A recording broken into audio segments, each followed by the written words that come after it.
what I find really special about Denise is her warmth, her clarity, her deep authenticity, and that she always shares from here, the heart. So without more ado, let us give a very warm Saturday morning intensive Brahmin family welcome to Denise. Over to you, Denise.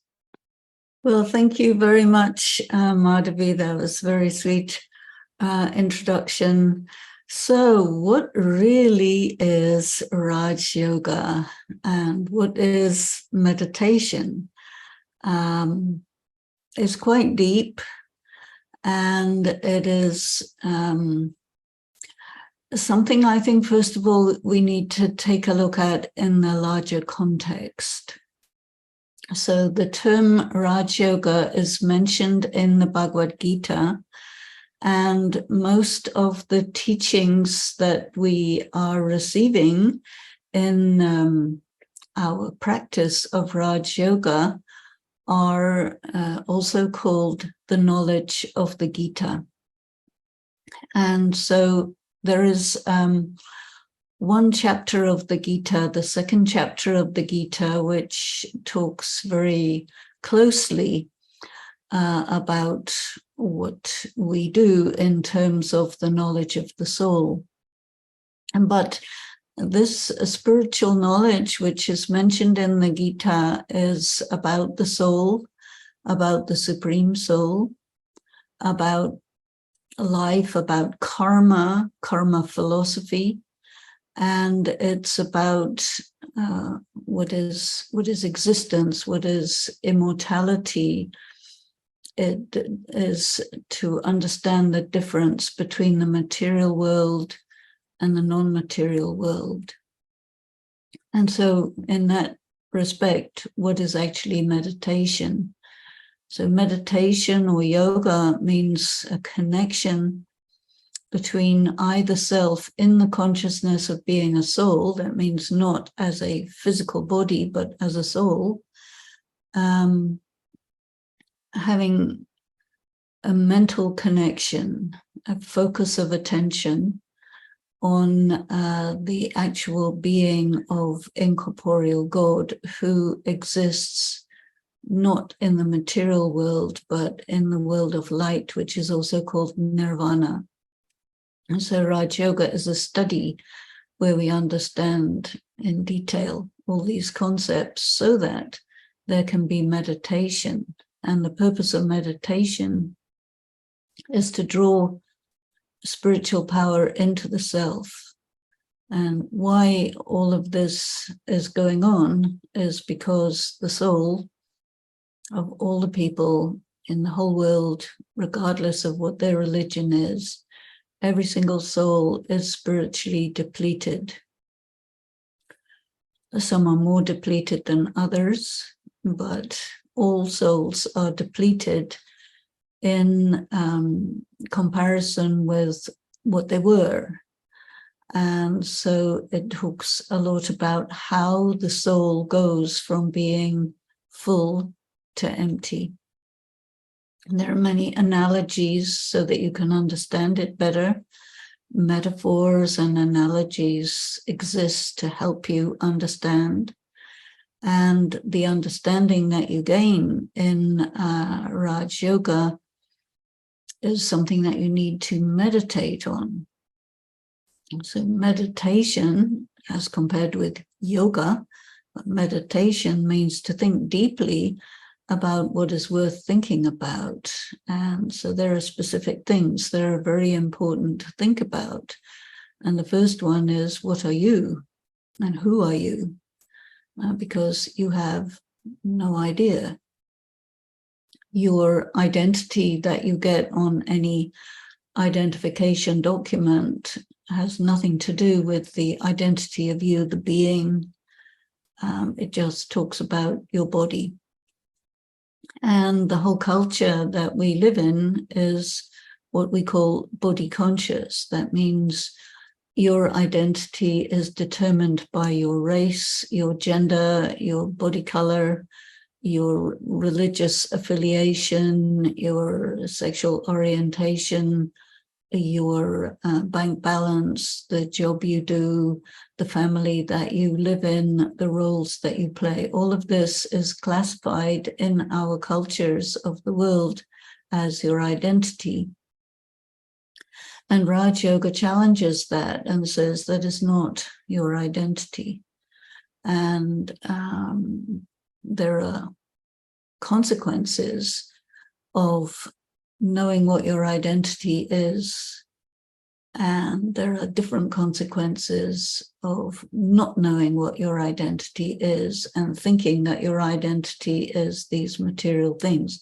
So this is the first thing to consider, and it is actually mind-blowing when you really look at yourself and understand how limited you have allowed yourself to be by accepting the identification given to you by the material world, which is you are your gender, you are your body color, you are your religious affiliation, you are your culture, you are your job. All of this is what you are. And this study says nonsense. You are not that. That's a costume. It's a role. It's a function. It's something that you do, that you play as an actor for a short period of time, and then you die. But that's only your body that dies. You leave one body and take another. So therefore, it raises the question about immortality. So when you think of yourself as a soul, well, you have to deal with the matter of immortality. And that's very difficult because the educational process that everyone goes through from kindergarten until the end of life tells you the opposite.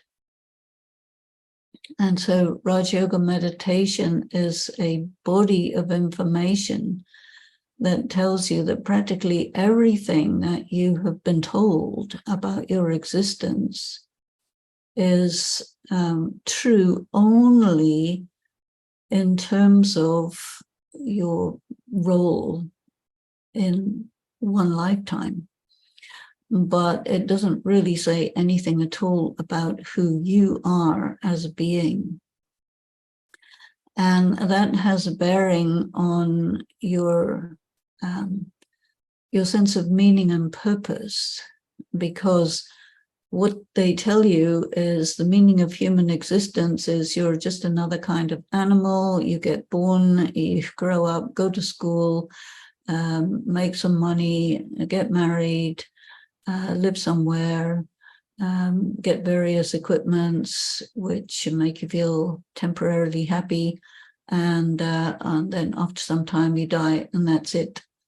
And you say, is that it? And they say, yeah, that's it. And Raj Yoga says, not at all. That is absolute nonsense. Do not get deluded into thinking that that's it, because life is much, much more than that. And it's really because of these ideas that there is such a thing as human suffering. And once you start to think about that, then maybe your ears will prick up and say, yeah, I need to understand what this is, why there is human suffering, what is life all about, what happens when you die, what is immortality. So Raj Yoga talks to you about all this.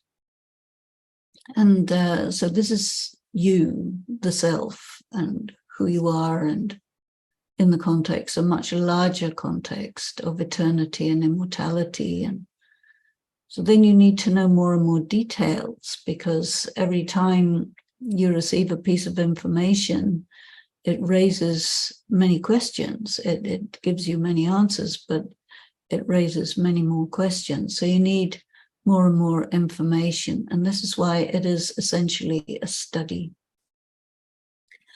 Another area that is very important is if you're going to have yoga with the source, with God, you need to know who that is and where that is and what that is.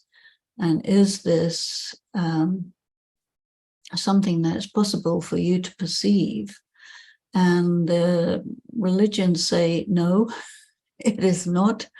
God is incomprehensible, impossible to know. And so don't even try, just follow the teachings that we give you and you'll be fine. And Raj Yoga says, no, that's not true. You can have a direct connection.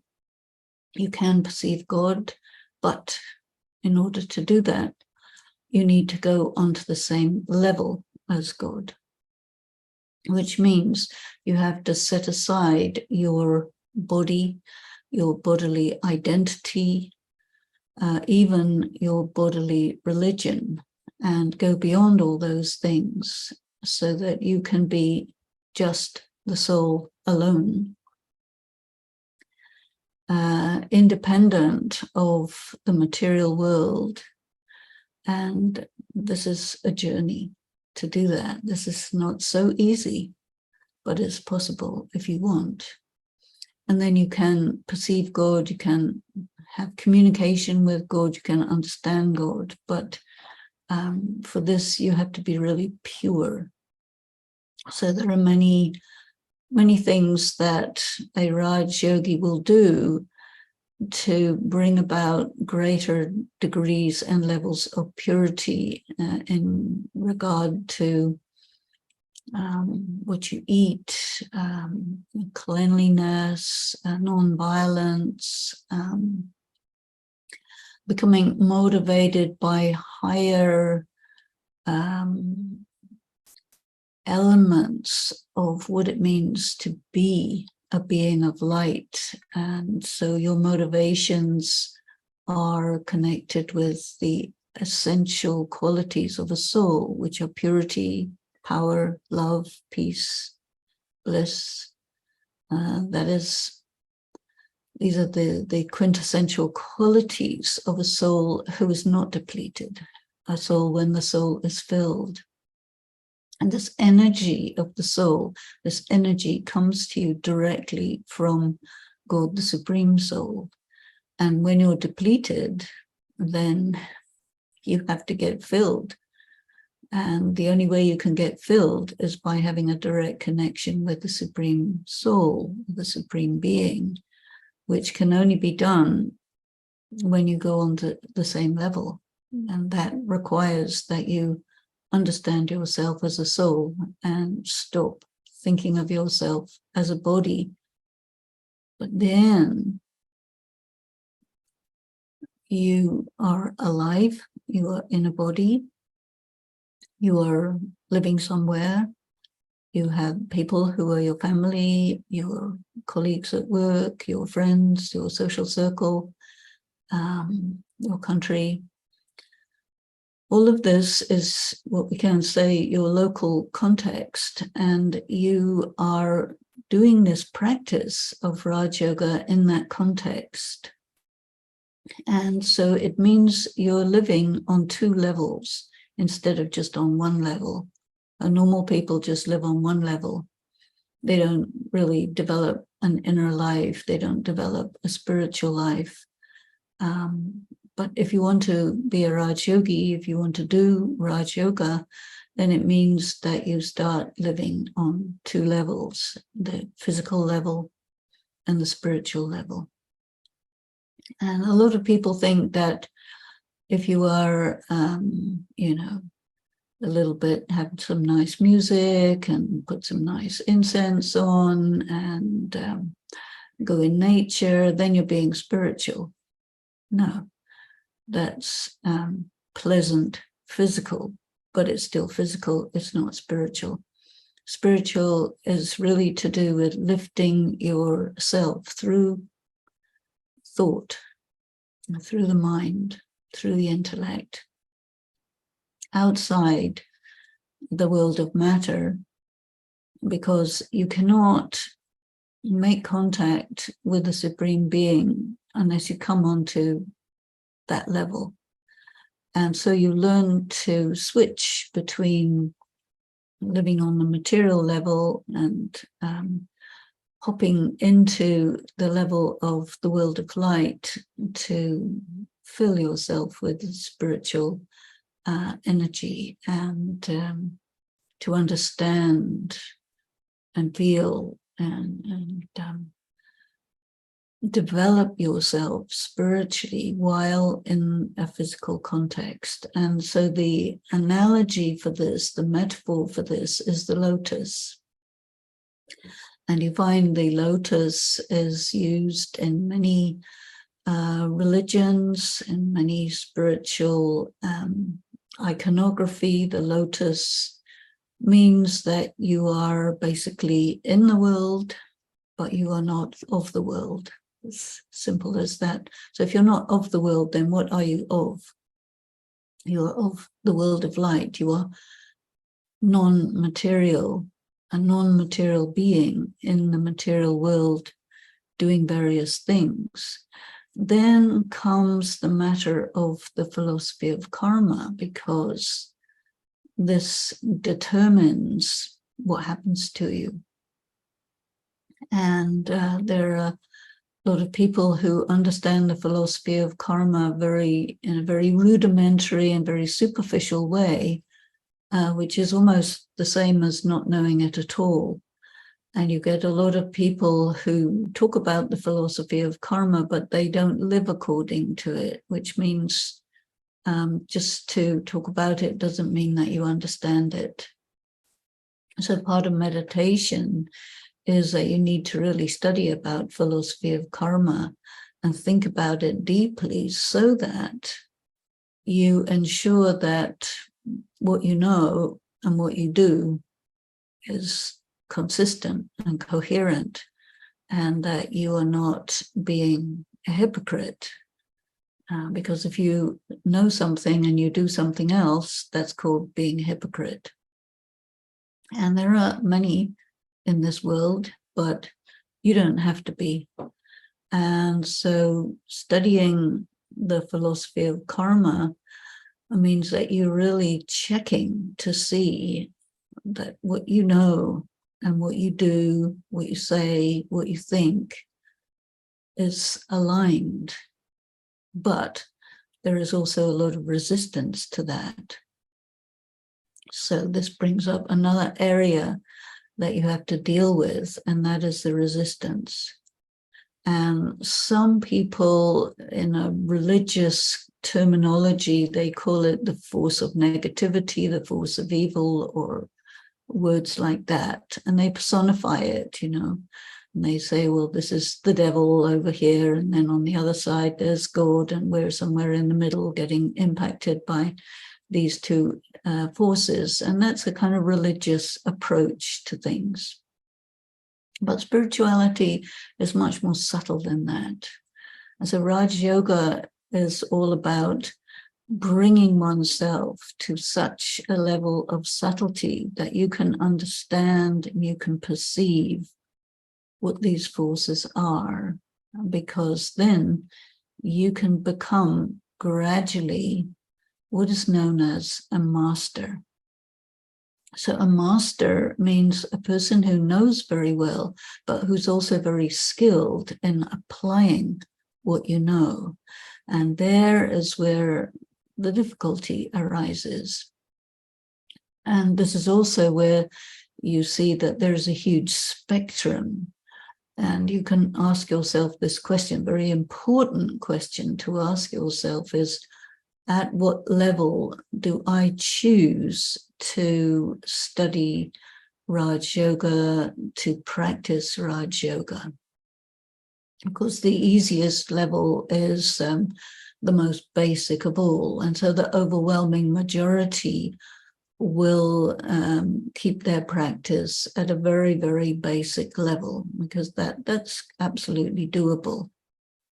And then looking at yourself, ask yourself, maybe after a while you have been doing it at a very basic level, and there is a natural urge within the human spirit, which is to improve. And so what happens is, as you become more and more adept at the practice and you understand it, well, you want to go further. And as you go further, you encounter resistance. So when you encounter resistance, then you have to deal with it. So encountering resistance means it's like a force that is strong, and you need to be stronger than it in order to get past it. So the practice and study of Raj Yoga is something that you do for your entire life. And that means that very slowly and gradually you are becoming stronger. So how are you becoming stronger? One is that when you do a regular meditation practice, you give time to sit and practice being free from your body, being free from the material world, and connecting to the Supreme Being and pulling energy into yourself. So as you do that, you become stronger. But something else happens at the same time. And this is not something everybody is aware about, but I think it's important to know about it. And that is that as you draw the spiritual energy, which is like light, and which is a very pure power, and what this will do is it will begin to dislodge the impurities in your soul that exist due to past negative karma. So this is why we need to study about karma philosophy, because karma philosophy is that there are some actions that are pure, have positive consequences. Some actions that are impure have negative questions. And these actions can be physical deeds. They can be verbal, which is spoken and written, and they can be also thoughts. And so it is said that how you distinguish these two is if your karma is based on purity, peace, power, love, bliss, and knowledge, then you have enough information to make sure that your karma is pure. And so therefore you should study this and to help you to make sure about that. But you have many elements in your soul. You have habits, trends, traumas, many things where you act against your best interests, where you act against the voice of conscience. And this is due to weakness, due to external influences, due to trauma, due to ignorance, many things. Generally speaking, if you're in a religious context, they will say it's due to the fact that you're a bad person and you have to improve and get better. But that's very childish and very superficial. And you can operate like that if you want, but it won't get you very far. You need to go deeper. You need to understand that there are many influences around you which apply pressure on you that is stronger than your own ability to resist it. And it's not because you're a bad person, it's something else. And if you think that the only reason why you do things that are against your best interests is because you're bad, it means you haven't understood too much at all. You need to understand the other influences. And one of them, a very important one, is that you're weak, which is not the same as being bad. So weak means you do not have enough spiritual power to resist influences that want you to go in a way that is against your best interests. And this is why you need to have yoga. But at the same time, the yoga will dislodge your impurities. And when your impurities are dislodged, which means dislodged from your subconscious, then they take the form of disturbances in the mind, emotional upheavals, crazy dreams, all sorts of disturbances will come along and mess you up. And the more you have yoga and the more you have good understanding, the better you are placed to handle those disturbances, because it is par for the course. It is part and parcel of the practice of Raj Yoga, is it will cause disturbances to come along, and you have to get skilled in handling these disturbances.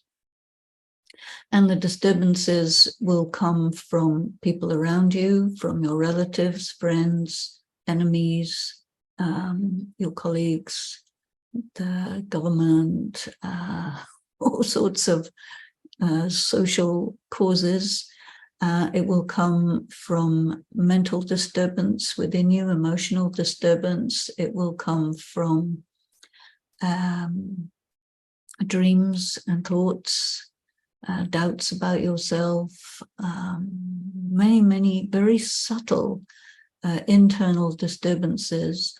It will also come from physical illness, and it may also come from other disruptions and disturbances, financial circumstances of war. Many things can happen which are connected to karma and connected to the philosophy of karma. So the more you understand about it, the more easily you'll be able to interpret what's going on so that you're able to manage it and it doesn't destabilize you. So as you progress in Raj Yoga, we call them exams, your exams will become a little bit more difficult, and you will become a little more experienced and strong. And so it's a journey. And it's really up to you to choose at what level you want to do this. And when you're choosing these things, well, how do you choose? So the best way, I think, to make these kinds of choices is to look at yourself and say, okay, what is doable for me? Because everyone is different. And somebody may look very strong, but actually they're not. And somebody else may look very weak and ordinary, but actually they're not. And so appearances are indeed deceptive. And so part of your meditation is to give time to yourself, analyze yourself, and really try to grasp, who exactly am I in terms of how strong am I, how motivated am I in terms of my spirituality, what do I want? This is a very, very important question. What do you want? And this is something that you should not do by comparing yourself to other people, because it's not a good way to arrive at clarity. You say, oh, I'm more spiritual than someone and less spiritual than someone, therefore I'm better than or worse than. That doesn't work. That's nothing to do with it. It's really between you and yourself.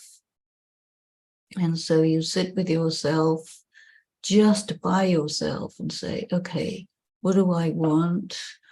In which way do I want to do this? What do I think I can do? Can I increase this? At what kind of speed do I want to do this? What is doable in my life? What can I adjust in my life so that I can do what I want in terms of my spirituality more comfortably, more effectively.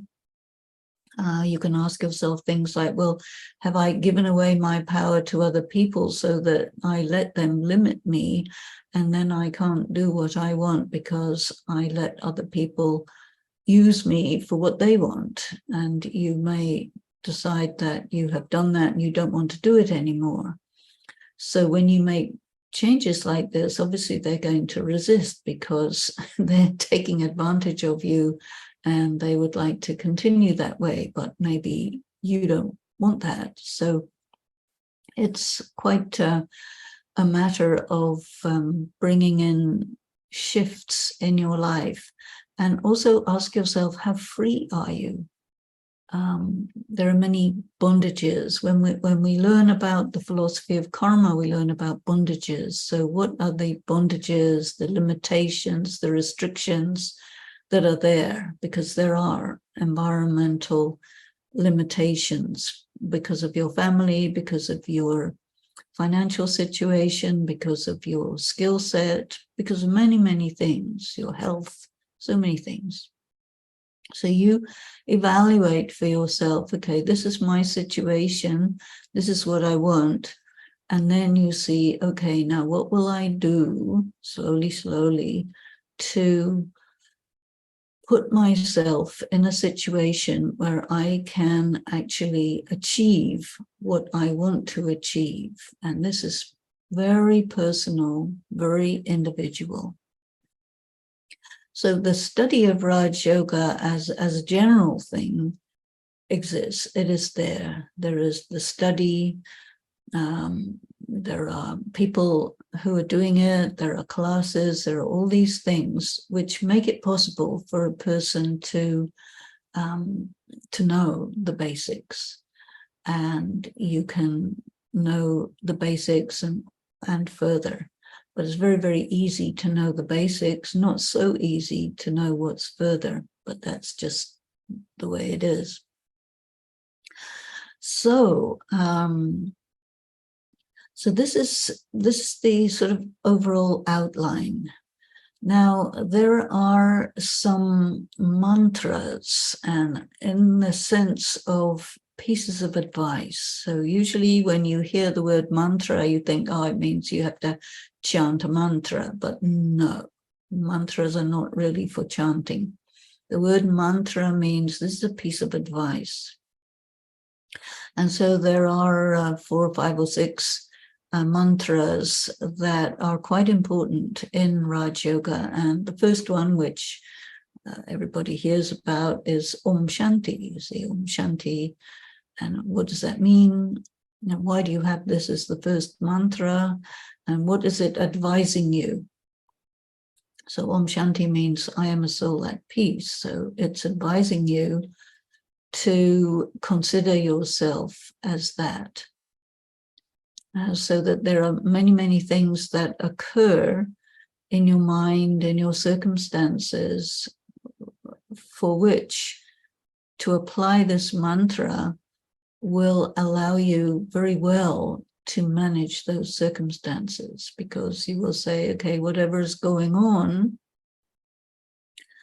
who am I in the middle of all this? What am I in the middle of all this? I am detached, I am dispassionate, I am a being of light at peace, and all of these things are going on, and that's fine. But let me be what I am and not get caught up in the things that are going on. That is basically the meaning of Om Shanti, because you do not want to all the time give your power away to what's going on. And what that means is you need to practice to turn within, to be with yourself, and not to get pulled by sense perception every few seconds or every few nanoseconds. And because people live on the outside of their skins, and they are mostly strongly influenced by what you see, what you hear, what you smell, all of these things, they impact the soul totally, because the soul is absolutely in bondage to the body and sense perception. So part of the practice is to withdraw from the senses so that you can feel the difference between I, myself, and things that I can perceive through my senses. So, for example, when you're sitting in a nice, beautiful meditation room with a nice, beautiful picture of the point of light and everything, all of that is sense perception. And it's nice. It is a good metaphor for what you want to do and where you want to go. But you can't let yourself be dependent on it, because it is not really the gateway to your spiritual practice. These are nice associations and metaphors. But when you're really practicing, you need to know something without necessarily perceiving it through your eyes, you see. And this is another reason why a Raj Yoga meditation involves partly sitting and meditating, but that is to prepare you for being in a state of soul consciousness while being surrounded by all sorts of body conscious things and all sorts of physical distractions and attractions and repulsions and all of that, which is also why there is one very important recommendation that you find in the Gita, which is that yoga is about equanimity in the face of the pairs of opposites. The sense perception is about attraction and repulsion that you see and hear and smell and touch and so on. And the practice is, whether it's nice or nasty, but you keep yourself independent of it, so that it does not have power over you. It's just all about you gaining your power and not coming under the power of people, places, and things. So this mantra, Om Shanti, is for that purpose, so that you can be in your own power and not in the power of people, places, and things, whether they're good or bad, pleasant or unpleasant. But you progressively reduce their ability to have any influence over you. Why? And that's because of the next mantra. So the next mantra in Sanskrit is Manmanabhav. Manmanabhav is a mantra that means focus your mind on the mind of God, so that the influence on you is not people, places, and things, but it is actually the source of spiritual power and spiritual wisdom, which we can call God or the Supreme Being with different names. And so this is the next step. First, you become free from external influences, and secondly, you expose yourself to the influence, the direct influence of God. And this is very, very subtle.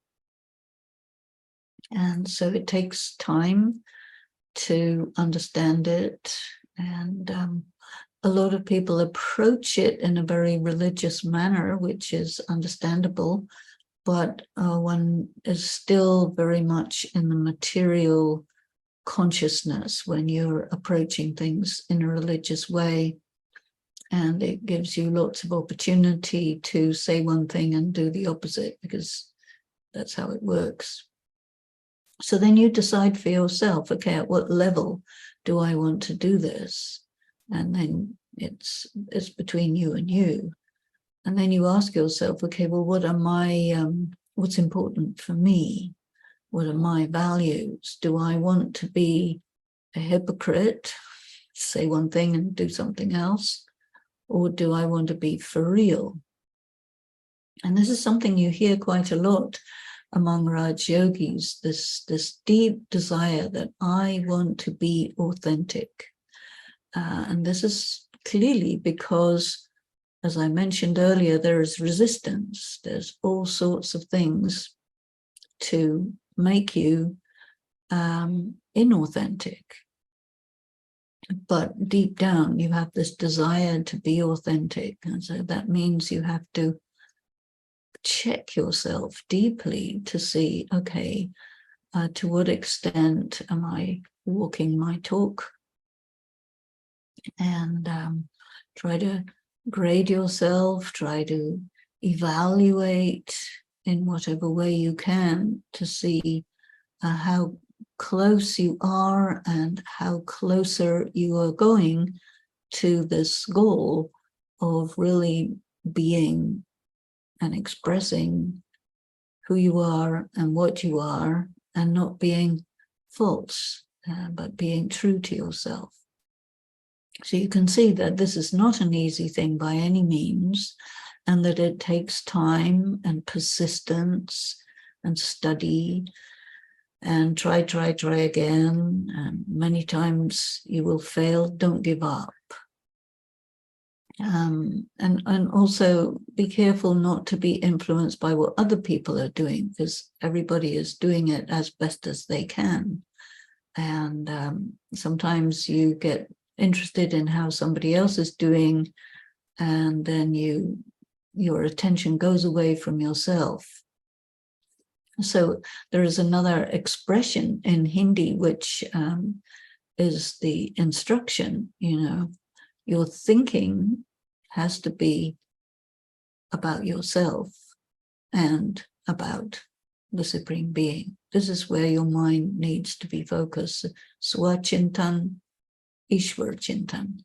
And this expression comes from the Hindu religion, but it's very applicable to advise you.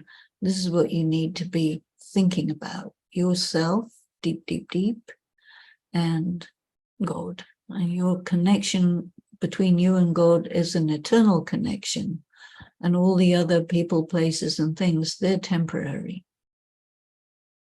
So by thinking about yourself and the Supreme Being, you're making a very clear line that delineates, on one side, it's your spiritual life, and on the other side of that is the material life. And you need to decide for yourself the ratio.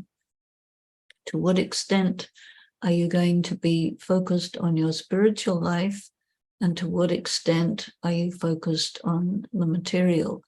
And you need to be balanced in both of these. And then it's up to you to figure out how you're going to do this, because each one has to do it for their own selves. There's a third mantra, very interesting mantra, which is to do with the concept of the Trimurti. So Trimurti, there are pictures that we have in Raj Yoga, the original pictures, very, very important pictures. And this one, a picture that I'm sure everyone who has studied Raj Yoga has seen. It's a picture of a big circle, which is the time cycle, the cycle of reincarnation, the cycle of time, the cycle of the world, the 5,000 years cycle, golden age, silver age, copper age, iron age, all this. This is what time is all about. And it is the context of time and space that the soul passes through during the course of many reincarnations. So this is you, the soul, on earth over time. And then above that picture, there is a picture of the Trinity, or the Trimurti, Brahma, Vishnu, Shankar. These are symbolic for how you do Raj Yoga. And these pictures contain many, many, many concepts. And all of it is depicted in this one single picture. So it's a very, very worthwhile picture to contemplate, to think about, to analyze, and to work with. And when you begin your practice of Raj Yoga, you may see these pictures and say, what's that? Then you will be told a little bit about it and you'll say, okay, fair enough. How do I use this? So these are yantras. And yantras are not mantras. Mantras are pieces of advice. Yantras are instruments. And so these pictures are instruments that you can use to get your spiritual practice going. And they are concepts, very, very deep, subtle concepts, which you need to work with intellectually to analyze them, to comprehend them, and mentally to feel them, to grasp what they can do for you and with you, and position yourself with these instruments in terms of your sense of who you are. And so it takes years and years and years and years to grasp it fully. And this is why it is said that this practice of Raj Yoga is a lifetime journey. And it is so interesting, so deep, that you won't get bored. At least this is my experience of working with it for 50 years, which is a lifetime for a lot of people, even though I'm still going strong. But this third mantra, Madhyaji Bhav, refers to the goal, the aim of this practice is to become a perfectly balanced person. And so Madhyaji Bhav means the one in the middle. So in the Trimurti, you have three. You have Brahma on one side, Shankar on the other side, and Vishnu in the middle.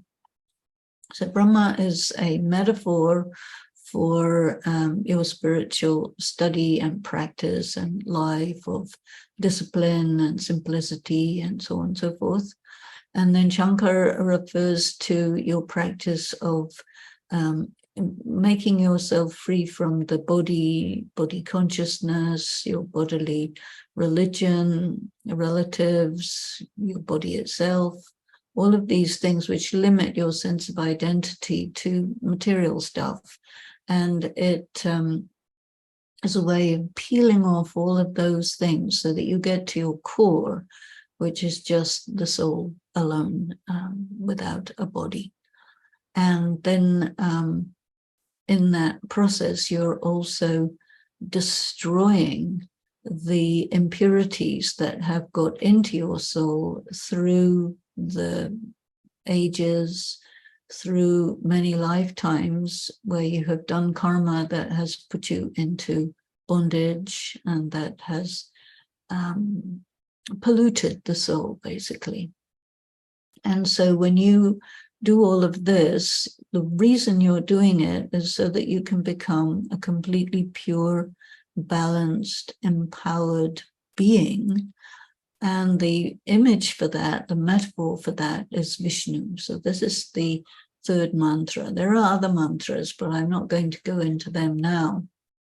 So I'm describing Raj Yoga not in terms of introduction to Raj Yoga, because you already had that many times, but I'm putting it as, okay, now you've had the introduction. Now, where are you going? How are you going? How quickly are you going? In what context are you going?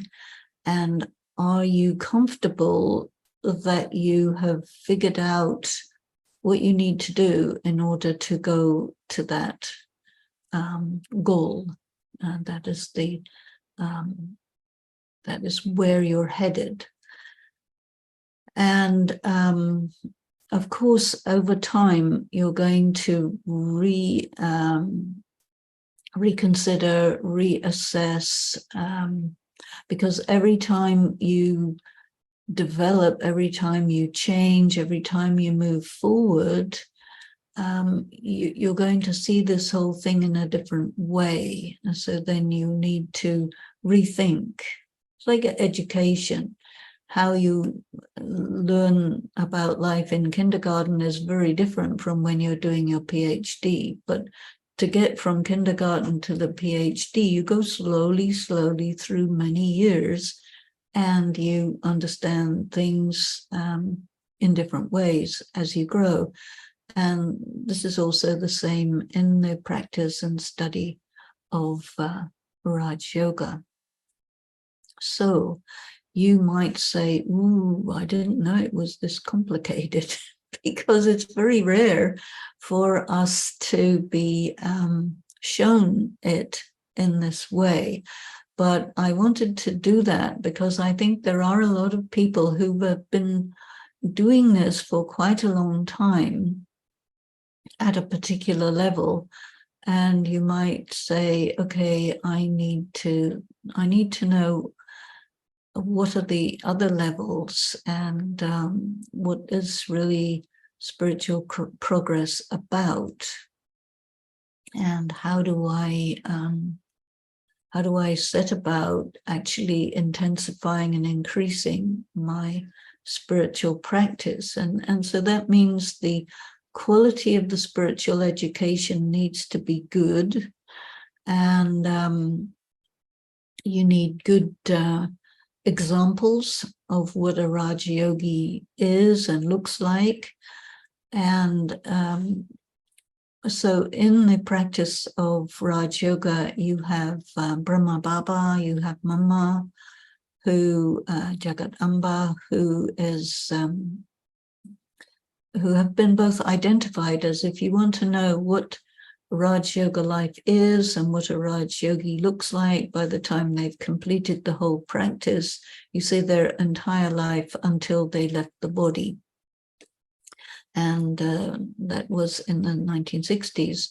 And so you will say, but I didn't see them. But then you had a group of people who we call the Dadis, and there are some brothers also, who also practiced Raj Yoga at this level, and who completed their whole life and left their body and reached the highest goal that they could reach. And so we have that example as well, because for many people, you need to not just hear about it theoretically, you need to see it, you need to know people who are doing it. And now, of course, there are very many people doing Raj Yoga at all sorts of different levels. And so you have all sorts of examples of lots and lots of different ways. And it is said you can do this well, or you can do it not so well. It's up to you. But I think the good thing that you have as a very good guide is your conscience.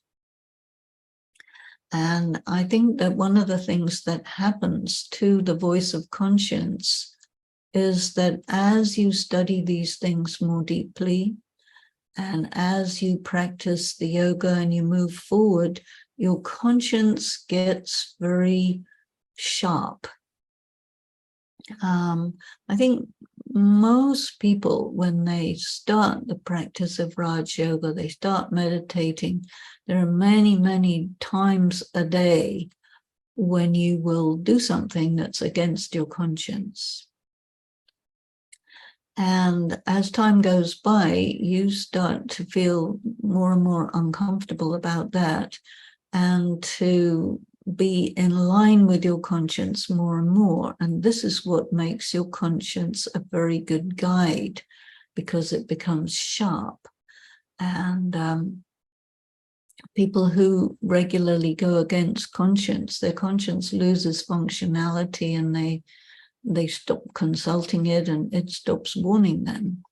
But with Raj Yoga, you want to be true to yourself. This is the thing. And that everyone is born with a conscience, and the conscience will let you know something's correct, incorrect, whether you're doing it or whether somebody else is doing it. Whether it also applies to information. If the information you are receiving is coherent and consistent, your conscience will let you know. If it's not, your conscience will let you know. But because people mostly go around with blunt conscience or no conscience, they don't know. And I think that as you go further and your conscience gets sharper, and your eye, the inner eye, which is also called the third eye, that gets sharper as well. You see stuff. And then the very interesting aspect of the practice of Raj Yoga is something that is called powers. There are powers of Raj Yoga. And these powers are like weapons. They're not weapons of violence. So maybe you might prefer to call them instruments, but they are classified as weapons. And in the iconography of ancient India, on the different statues, you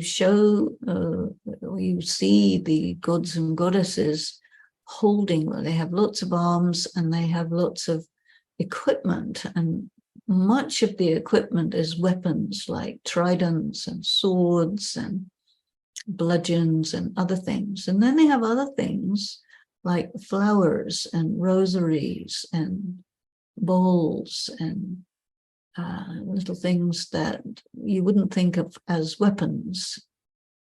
So they're symbolic for much more subtle type of weapons, or you may prefer to call them instruments. But the purpose of these is they allow you, with a lot of skill and wisdom, or increased skill and wisdom, to handle the different obstacles that come. So this practice and study is definitely one that involves exams and obstacles. And so you need to be prepared for that. And you also need to get skilled in the use of these instruments or weapons, which allow you to move forward and handle the obstacles as they appear, one by one, or 10 at a time, 100 at a time. It's not that you can just go smooth sailing and arrive in nirvana or go to heaven without doing anything to get there. No. It is about getting skilled, getting strong, getting clean, getting pure, getting wise. And you're always in some sort of a context. And the context that you have is very much like a mirror, which lets you know where you're weak, because you might have weaknesses that you don't know. You might have blind spots that you're not aware of. And so the context that you are in acts like a mirror to make you pay attention to something that you might not otherwise pay attention to, and it will come in the form of an obstacle or some sort of opposition or something which lets you know that you have to deal with it. You cannot avoid it. You cannot run away from it. You must face it, handle it, discern what it is, endure it if it's a difficulty, and get through it. And as a result of that, you become experienced and stronger. So this whole process moves bit by bit by bit. Now, there is another area that you need to work with, and that is the matter of the cycle. So this picture I was referring to, the Trimurti on the top, the cycle underneath. And so it is said that there is something that you have to do, which is you have to rotate the cycle of time, the cycle of 84 births. And what does that mean? So you have to look at this picture, and when you're looking at it, it is static, it's not rotating, it's static, and you see different elements on it. And you see it has a swastika in it. And in a lot of pictures, the swastika is removed because of associations with the Second World War. But the swastika is a very, very, very ancient symbol, and it means to know the self. So if you want to know the self, then you need to take possession of the swastika. And the swastika is placed in the cycle, in the middle of the cycle, and you see what is there in the 4 quarters of the cycle.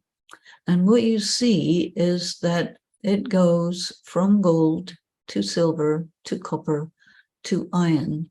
And then there is something we call the Confluence Age, which is also called diamond.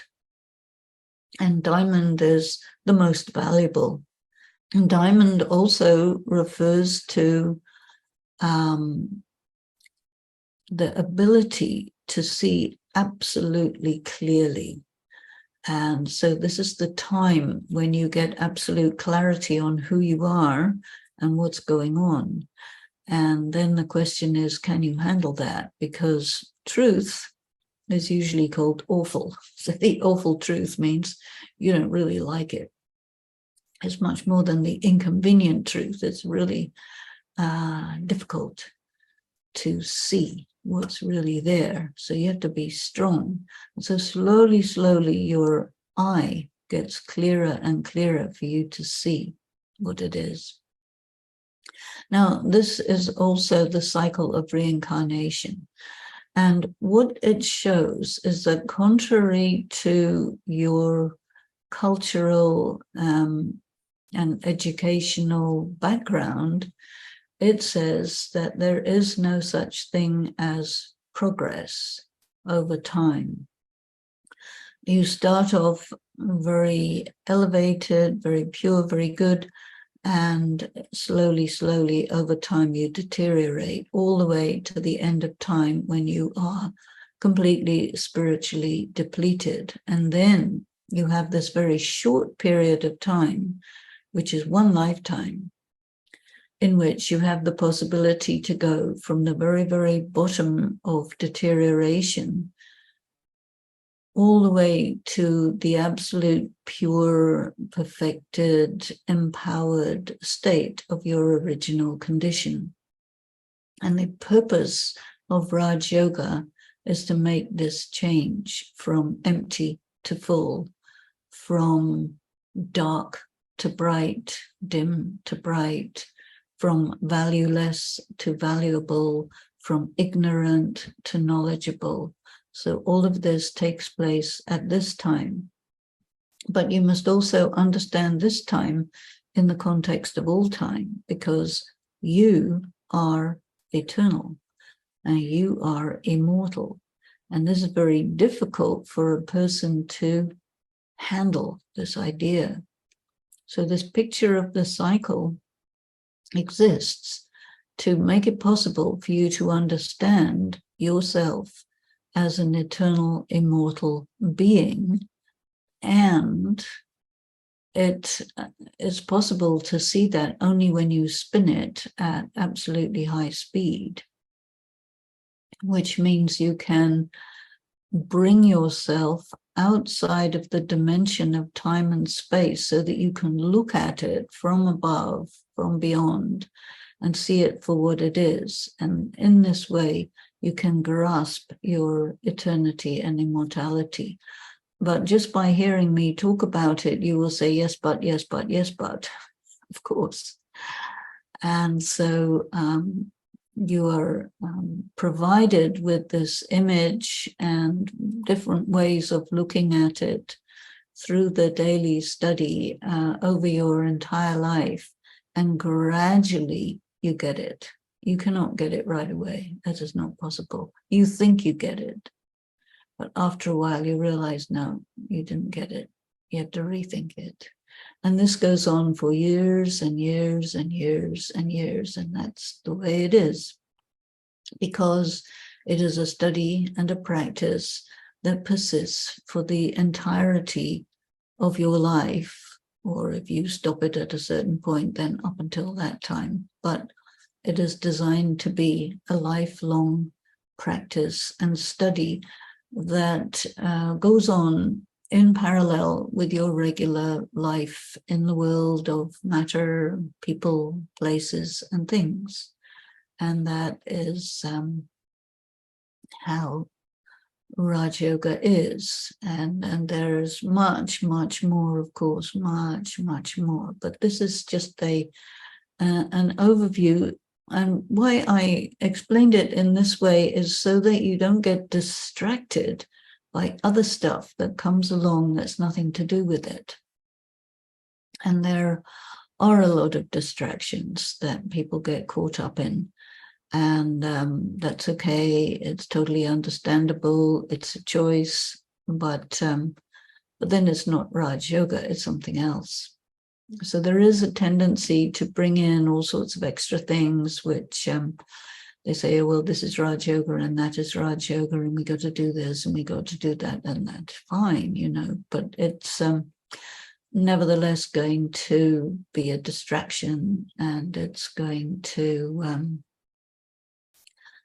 possibly even deviate you, of course, but that's up to you, you know. For everyone, the basic information is given, the detailed information is given, and then how you work with it, how you deal with it, that is between you and yourself. And I think it's fairly true to say that every Raj Yogi has their own take on what it is. And this is why you hear this expression number wise, which means it's variable. And this is also why the person of Brahma Baba is given. And it was said, okay, he understood it to the best way. And the way he did it was effective, successful. So if you do it the way he did it, that is a very good way to get to the goal. And if you follow anybody else, you may or may not arrive at that goal. You may arrive at wherever they arrive, but it's up to you. You have to choose. And so go deep inside and decide for yourself, what do I want? And who do I think I am? And one, I think, good test to ask yourself is what motivates you? And I think if you check to what extent do I have, or am I motivated by love for God? And secondly, love for humanity. And I think a person who has very high quality, authentic love for God and love for humanity is likely to practice Raj Yoga in a very, very good way. Of course, there is a huge, huge expansion of knowledge, and as a soul with many lives, our minds are vast. We have many memories, experiences, quests. But let us go to the essence, to the point. and consider themselves to be just beings of light.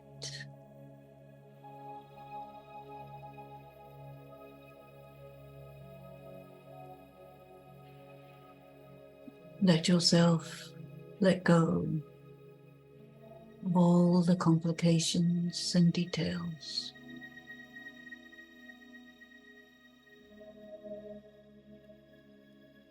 Go to the essence. I, the point.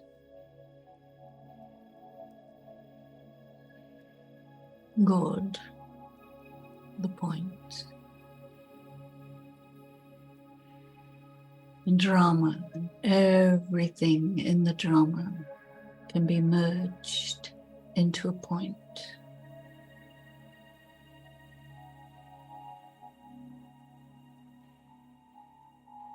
These 3 dots are an excellent weapon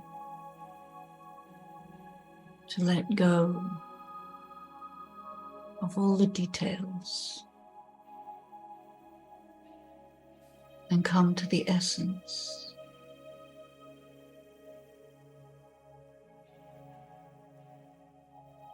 Just I, the self, in the center of the great spinning drama. I, the self, in the world of light.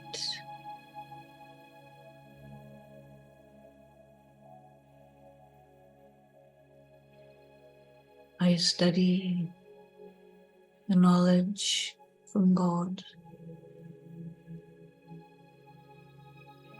and ultimately it takes me to just the point that I am, the point that He is, and the point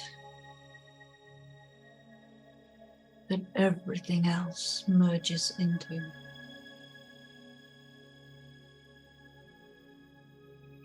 It is pure, clean, and simple.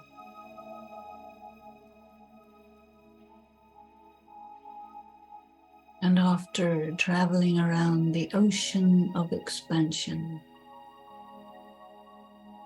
my destination is the point.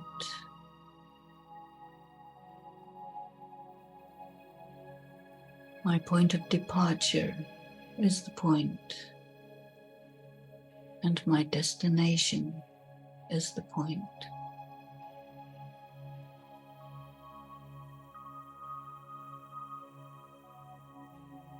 Everything is as it is,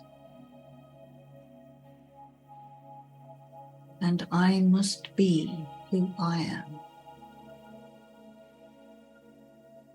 free from influences of the world,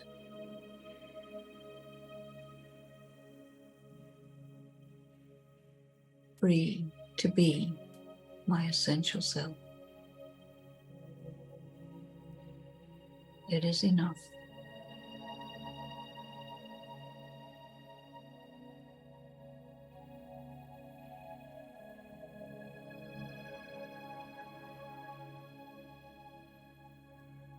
Om Shanti. Om Shanti, Om Shanti, everyone. Take our love back with you. We look forward to welcoming you soon. Lots of love. Om Shanti. Bye, Denise.